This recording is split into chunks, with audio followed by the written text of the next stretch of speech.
भारत में आपका आधार नंबर, आपका बैंक अकाउंट, यहाँ तक कि आपका मोबाइल नंबर सब कुछ हजार रुपयों में बिक सकता है। ये कोई फिल्मी डायलॉग नहीं है, ये है डार्क वेब की सच्चाई। हम जो इंटरनेट रोज इस्तेमाल करते हैं, गूगल, यूट्यूब, सोशल मीडिया, वो सिर्फ ऊपर की परत है, जिसे सरफेस वेब कहा जाता है। इसके नीचे है डीप वेब, जहाँ पासवर्ड से सुरक्षित डेटा होता है।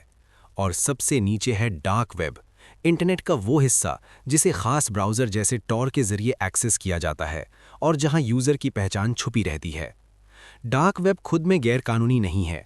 कई पत्रकार और एक्टिविस्ट इसका इस्तेमाल अपनी पहचान सुरक्षित रखने के लिए करते हैं, लेकिन यही गुमनामी अपराधियों के लिए सबसे बड़ा हथियार बन जाती है। भारत में पिछले कुछ सालों में कई बड़े डेटा ब्रीच सामने आए हैं।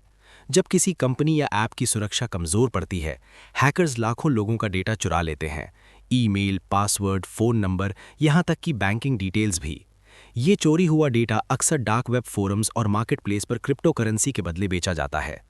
2020 के बाद जब देश डिजिटल पेमेंट्स और ऑनलाइन सेवाओं पर और ज़्यादा निर्भर हुआ, साइबर अपराधों में भी बढ़ोतरी दर्ज की गई।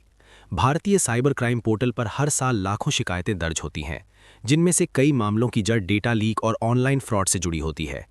डार्क वेब पर सिर्फ डेटा ही नहीं बिकता, वहाँ फर्जी दस्तावेज, हैकिंग टूल्स, मैलवेयर और अवैध सेवाएं भी लिस्ट की जाती हैं। लेकिन ये समझना ज़रूरी है कि कानून प्रवर्तन एजेंसियां भी लगातार निगरानी रखती हैं।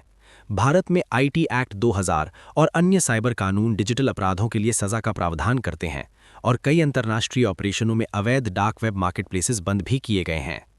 अब सवाल ये है, क्या आपका डेटा वहाँ हो सकता है? अगर आपने कभी कमज़ोर पासवर्ड इस्तेमाल किया है, एक ही पासवर्ड कई जगह लगाया है या किसी फिशिंग लिंक पर क्लिक किया है, तो रिस्क बढ़ जाता है। एक बार डेटा लीक हो जाए तो उसे पूरी तरह इंटरनेट से हटाना लगभग असंभव होता है। डार्क वेब कोई अलग दुनिया नहीं है, ये उसी इंटरनेट का हिस्सा है जिससे हम रोज़ जुड़े हैं। फ़र्क बस इतना है, वहाँ रोशनी कम है और खतरे ज़्यादा। इसलिए सतर्क रहिए, मजबूत पासवर्ड रखिए, टू फैक्टर ऑथेंटिकेशन ऑन रखिए, क्योंकि डिजिटल दुनिया में सबसे कीमती चीज़ आपका पैसा नहीं, आपकी पहचान है।